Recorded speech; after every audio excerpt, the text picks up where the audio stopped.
Okay, right. Catherine, thanks for your patience. Whenever you're ready. Very good afternoon, Darren. Thank you for your time as always. Let's start with the team news because it might be quite interesting team selection coming tomorrow. Are there any returning players that you're going to have available? Yeah, it's really pleasing that we've had David Kasuma back training this week and Josh Ruffles really.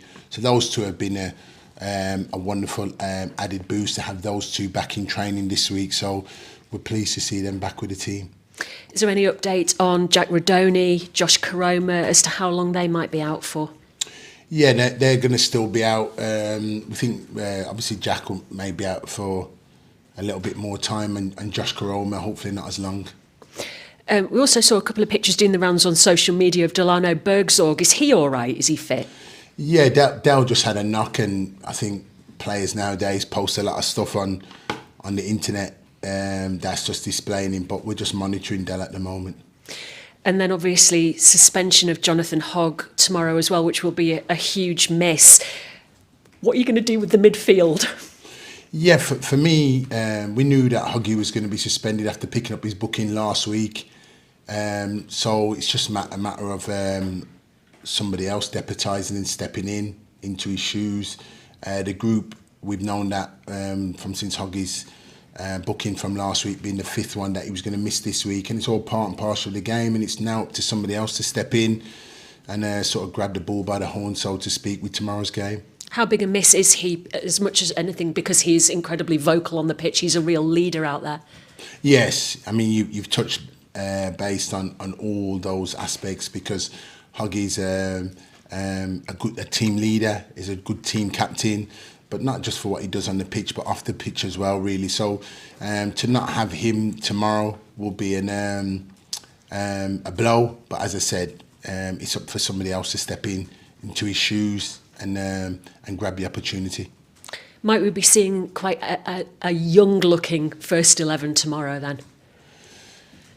Depends, Catherine. You know, for me, you know, we got the group and the squad of players that we've got, and we'll select accordingly that how we feel fit with it, really, in terms of tomorrow's game. I know losing Huggy's experience and his age, what comes with it, would suggest that the next person coming in his shoes will be younger, so we can understand that. But we'll see with the squad tomorrow. How important is it that the defence is more solid? Because it's been a big talking point. 4 goals conceded on 3 occasions recently. How crucial is it that the defence is just tighter at the back than it has been? Yeah, I think that's fair to say, and because of the goals that's been conceded. So that's essential, because with a tighter defence, it gives you the opportunity to win games. So that's a must from our perspective in terms of that going forward. So that's a fair reflection. In terms of that, I know we'll look at the defensive unit and look at that, but we remember what we said, we look at the whole team as a structure, really, in terms of defending our goals. So that's something that's shared by the whole squad. How do you tighten up the defence? Work on the training ground, and that's what it comes down to. In order to improve things, it all comes from the training ground for me, in terms of getting out there and doing the physical work and trying to reenact certain situations, and consistently doing that, going back to the basics, all those elements prevalent, really, in terms of working on those aspects of the game that you need to work on and consistently work on. And that's no different, again, in terms of us trying to improve as a group. So it's work what's needed. Your defensive record at Sheffield Wednesday last season was fantastic. I think only conceded 37 goals all season. Is that a template that can be applied to this squad? Or are you having to basically start from scratch to build the kind of defence that ultimately you achieved during your time at Sheffield? Yeah, you have to. Yeah, you're building it. We are building it, and we're working towards it. Sometimes you don't get that straight away, but it's something that you have to build, Catherine, and we are building that, and we'll continually work on that. And it's an area of the game that we have to consistently work at, but we are in the process of working that. And what you want to do is you want to get it to those levels of that we had last season in terms of the previous employees that we was working under. So you come with that and you're trying to implement that here, because that is an aspect of the game that if we can implement that and the players can grab hold of that and get that understanding and consistency to the game, then it'll certainly help us moving this club forward. How crucial is it to get not only a result but also a performance tomorrow and restore some of the confidence that unfortunately is ebbed away over the last couple of games?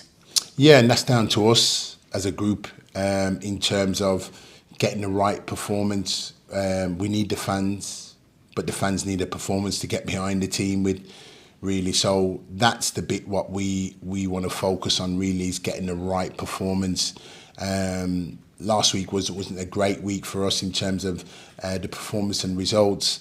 So the opportunities come again for us tomorrow to put some of those wrongs right, if you like. So there's many different aspects in terms of working on that, and together we've had a solid week's work, and we get ready for another important game tomorrow. Did you see enough anger amongst your squad about how things unfolded last Saturday? I think for us, we've done a debrief of the game, and I said with the team that there's a bit of honesty and reflection, and I think we was honest and reflective in terms of when the opportunity came for us to capitalise on things for us as a team at the day. That didn't come, but it was about us not, when we face a little bit of adversity, is standing strong in those moments. And I think we've reflected that as a group, because that happens in football, and it happens every single week in football, and it'll continue to happen every game in football. But it's having the ability to stand firm and trust one another and continue on the process. But it's important that when you do face that little bit of adversity, it doesn't have to always go against. There's an ability to stand up and be proactive towards that. And I think that's what we've spoken about, and that's some of the aspects that we've worked on in training. Are you seeing enough of that on the pitch, though, and particularly in-game situation of people calling each other out? Right, you're not doing your job, you're not helping me out. Are there enough people doing that on the pitch as a match is unfolding? Yeah, you might not probably see it from the naked eye sitting in the stands, but obviously there's a different language going on the football pitch, which even in the naked eye, when you're inside the arena, there's all sorts going on inside the arena. So we do hear that. We are reflective of that. That is definitely brought up points, which is great to hear, because for me that shows that there's a real care, an understanding, and a level of wanting to get better. So I wouldn't. If it was quiet and mute out there, then I'd be probably sort of more worried on that. But the fact of the matter is quite vocal. There's a caring element, and that's what I'd rather that continuing to happen than it not happen. Do you get angry? Yes, yeah, I do get. You do get angry and frustrated in situations, but also at the same time it's got to be controlled, because sometimes in moments you've got to keep your anger and frustrations and remain professional in the environment, in the arena, because you want to be able to see and do things. And sometimes if you're in that angry or emotional state, and that you won't be able to do that. Unfortunately, the results haven't gone as anybody would have wanted, and there are some fans who are unconvinced by what you've managed to achieve so far. What would you say to them to encourage them to stick with the project, stick with the process? Yeah, listen, the results are, in an industry where football, the results, people get attached emotionally to the results, which is understandable, and that'll never change. It's part and parcel of the game. So the results haven't gone the way we would have liked them. But what I would say is to echo is that tomorrow, with the support base coming in to support the team, all Huddersfield Town, no matter what happens, love the club through thick and thin, been there, right the way to the very, very end. Come what rain, sunshine, they'll be there. The supporters will be there. And it's that consistency, love and support for the football club that they have always and always will support. What we feel we do is that we've got to give the fans that backing with the performance. So really, in terms of that, from a player's point of view and a supporter's point of view, we want one common thing, is to see Huddersfield Town do well, and that's what we'll all be working towards. So tomorrow again, you know, it's to speak for myself and within the group, is for the fans to be there and be vocal as they always have been, and their support will be with the club no matter where this club is and where the team is at, and showing their vocal support. And as I said, we're just concentrating on getting that right performance. You've been here a few weeks now.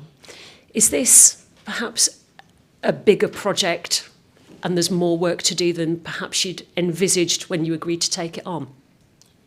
Catherine, I knew the work here before I took it on.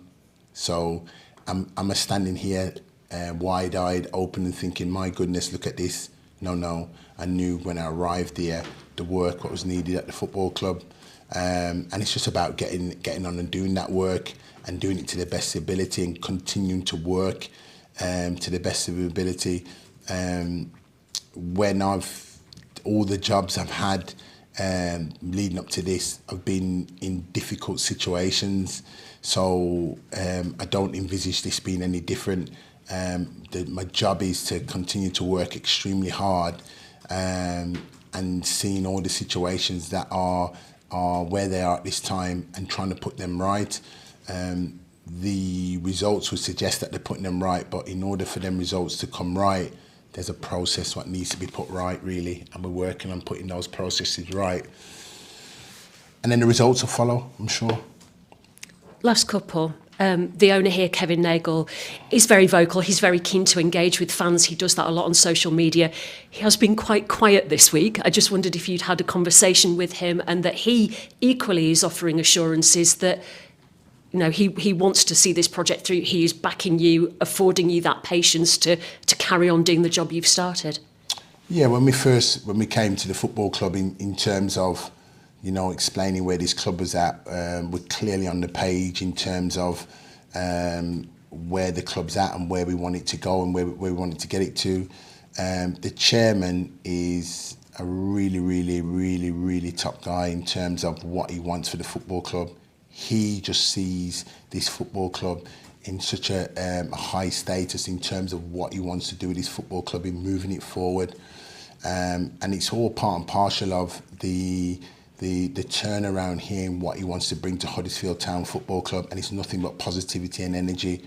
We're constantly on the phone, we talk, and yeah, we know the situation that we've been in. It's not been the best of weeks, but we consistently continue to work and talk together. So even though I'm not on social media or networking and everything else, but even though you say he's been quiet, we've been very much talking, so yes. And you've spoken to him this week? Yeah. And what was his take on Saturday? Yeah, we've got to keep fighting, keep staying together. It's about unity, oneness, togetherness, and keep pushing on forward, and don't give up the good fight. And that's what we continue to do. So, and those are the words I can echo because we've spoken. Thank you very much. Good luck this weekend. Cheers. Thanks, Catherine. Stephen. Hi, Darren. We've just been talking to Lee Nichols, and I think as Catherine's alluded to, he was talking about the importance of sticking together and how previous tough spells, that is what has got the group through. Are you seeing that from the players on the training ground this week? Yeah, this group of players have been through tough spells before, and they're faced with another tough spell now, and they're leaning on all the experiences from the tough spells they've had before and now in order to regroup and go again. What's happened's gone now, Steve. As a group, we can't do anything about it. What we are doing now, Steve, is formulating and coming together as one and putting the workload in terms of trying to turn this around and get the positive results. It is with the extent of the injury list and Hoggy suspended tomorrow. Is this sort of a tough spell you anticipate might continue for a little while longer?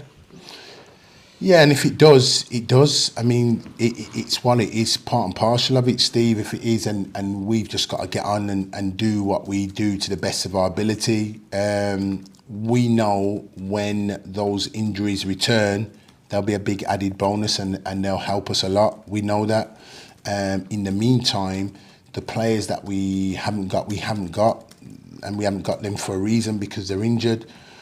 But the time will come when we do get them back, and when we do get them back, we'll have more options available. We'll have more depth in the squad. All those kind of things that help a team go forward. So, you know, if this is to be our time with the injuries that we've got on the injury table, then let's get it out the way now, and hopefully we'll get them back. And the keys to when they get back, that they stay back. That's the key. Have you ever had an injury list as bad as this before? Nothing don't spring to mind in remembrance. I'd have probably said that, yeah, we've had injuries because that's part and parcel of the game. But I suppose we're just highlighting it now because where it's at the moment. But as I said, it's opportunities for others to step in and go forward. Is it a case of maybe being a little bit pragmatic when you're at a position like this with the squad, rather than doing everything that you would ideally like to do? Yeah, good. I mean, it's a good question, Steve. It is, because yes, it is. Yes, there is some things forced upon us. Yes, there is things you have to work around to try and balance with what you've got. Yes, that does happen. But in all situations, you're trying to always take the best foot forward and lead from the front, and that's what we're trying to do in this situation. So we're continuing to progress, continuing to work hard, and we just believe that when the squad gets more healthier in terms of bodies, there'll be more sort of round pegs in round holes as opposed to square pegs in round holes, you know. Is Danny Ward likely to be out again this weekend? Yes. Yeah. Okay. When you sort of have the squad in this position, are you already got sort of one eye on the January transfer window and the needs that you have in the squad? Yeah, Steve, we have now. I think in terms of me being in the building, 6 weeks now, I think now things are evident and clear to me in terms of areas that we look to try and strengthen. If it's possible to strengthen those areas, that you might make up your mind and say, yeah, we're going to strengthen these areas. But as you know, there's so many different diameters that can happen, but it won't be for the want of trying. I think sort of one positive from the past few games, and fans have noticed this as well, despite him being a bit divisive at times, but Sorba Thomas, we've noticed, has particularly seemed to be keep going and keep that spirit up, keep that fight up, keep heart even when the result is going against you. Is that something you've noticed in Sorba, and is that something you want to see the rest of the team doing as well?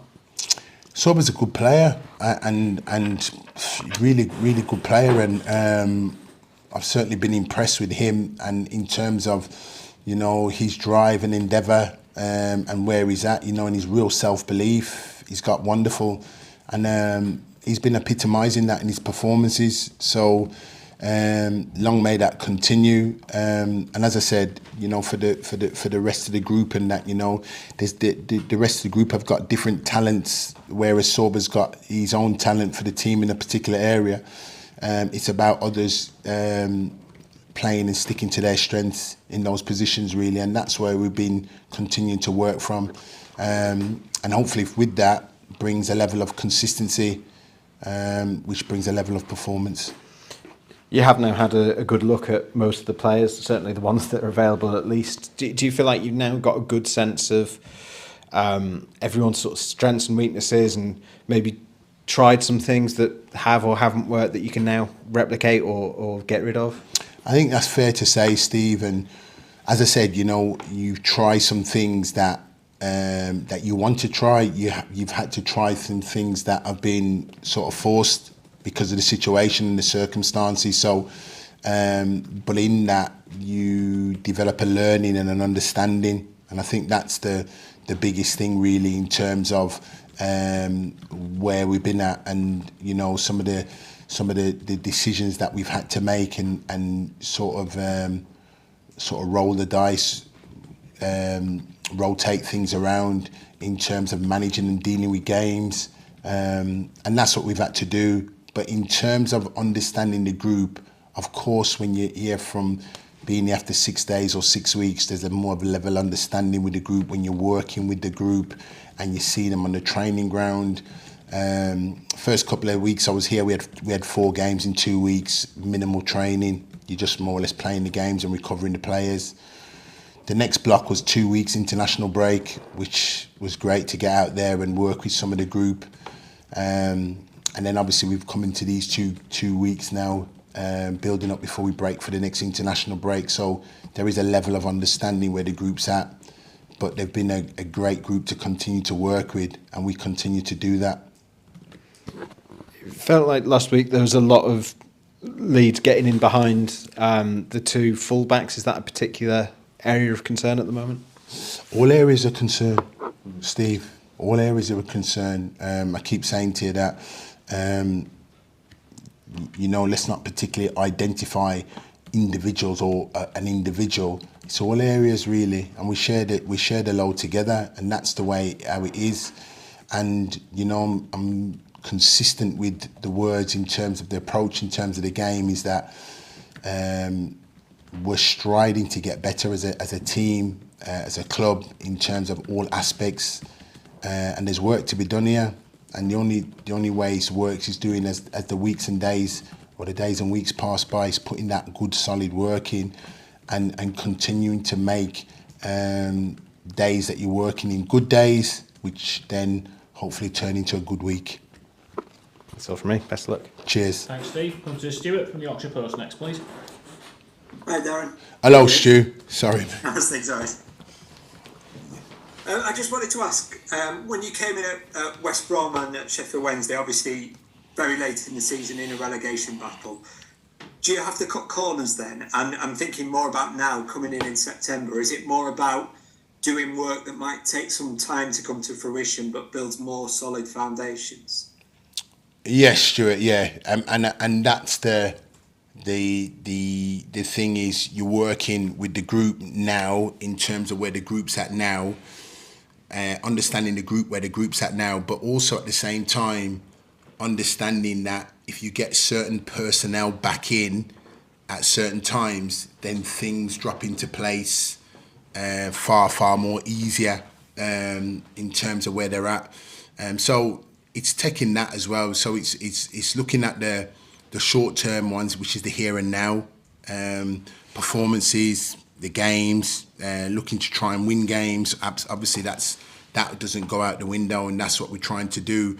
But also looking at the longer term sustainability and the picture of the football club, and that's it all round really. But really right now it's just focusing on the here and now on the football pitch.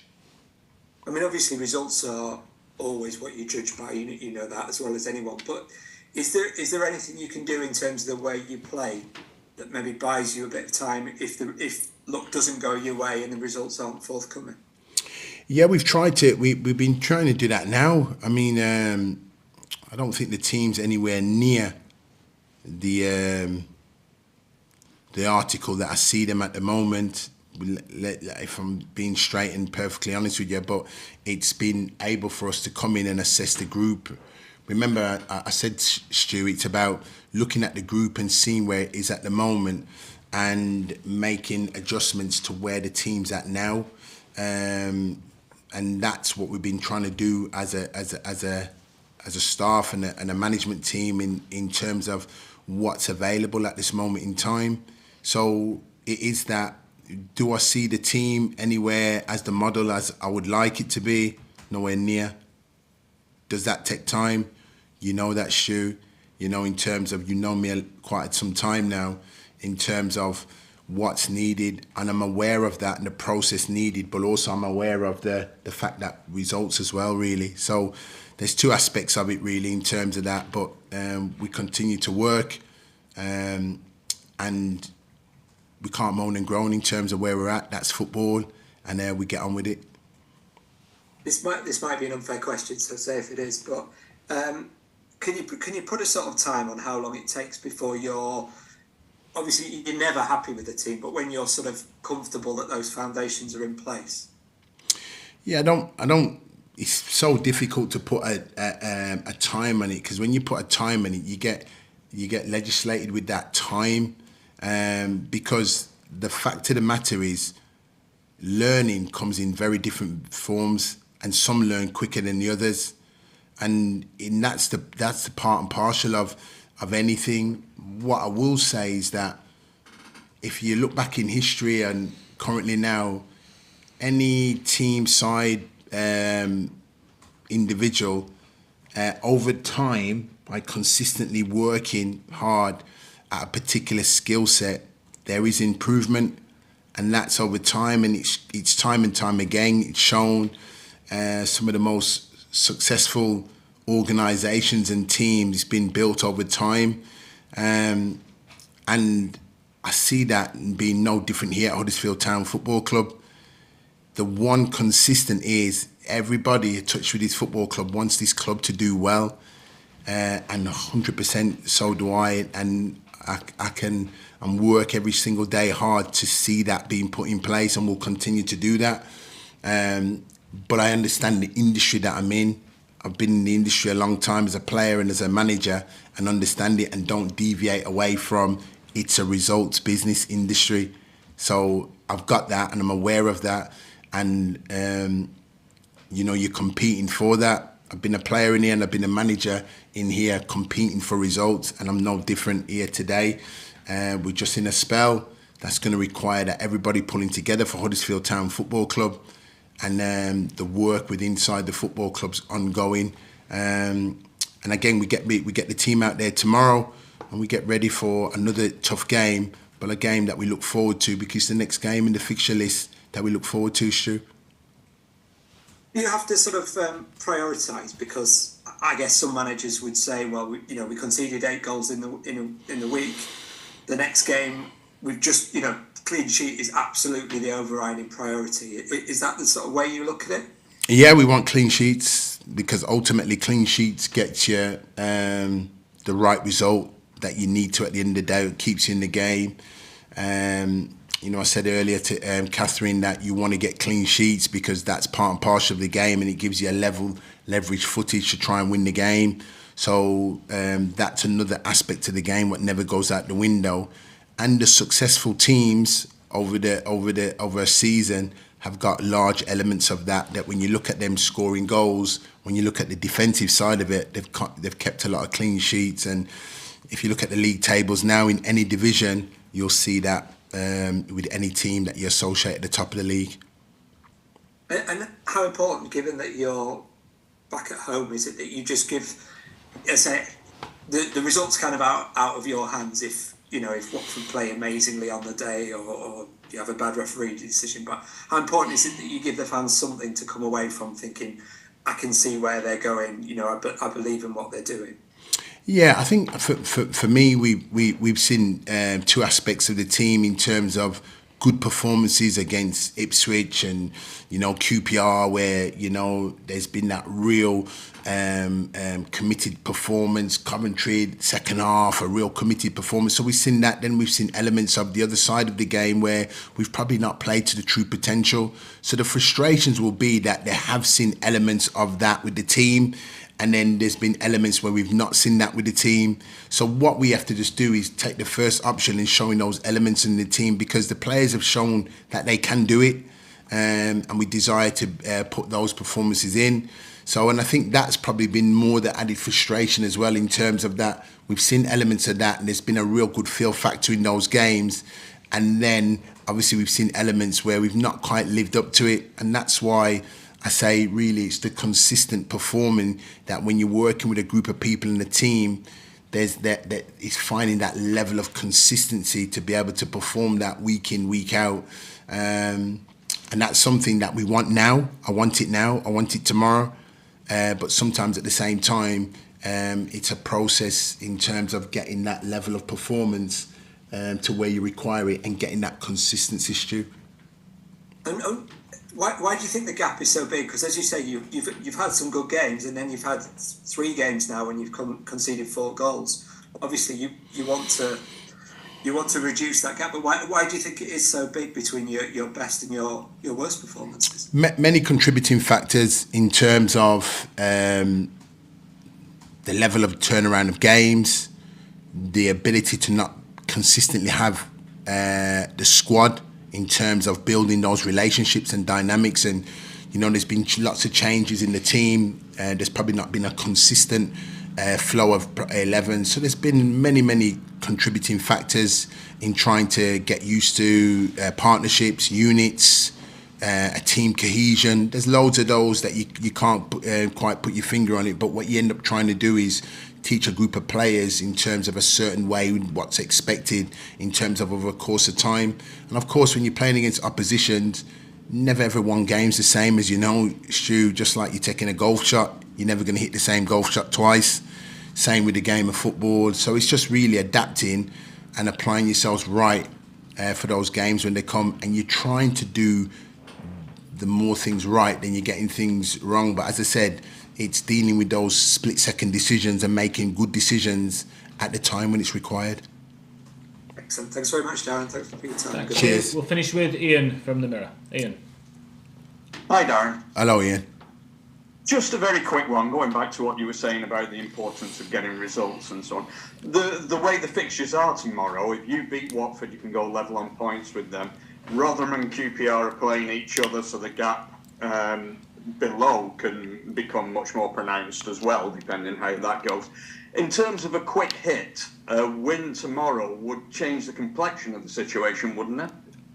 Yeah, absolutely, Ian. And any win now would change the complexion. And, you know, in order to change the complexion of the club, in order for us all to start looking upwards and not down, that's another thing that we're trying with the mindset here is we want to be a club that's looking upwards and not sort of downwards. So, and that's another consistent here with the football club, that trying to change the mentality here is another thing that we're tasked with as a group of players and staff here.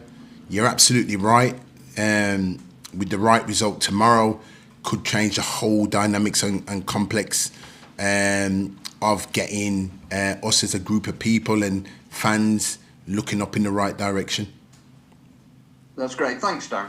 Thank you very much. Ian, thank you. Thanks, Cheers. everyone. We'll see the majority of you tomorrow. Thank you.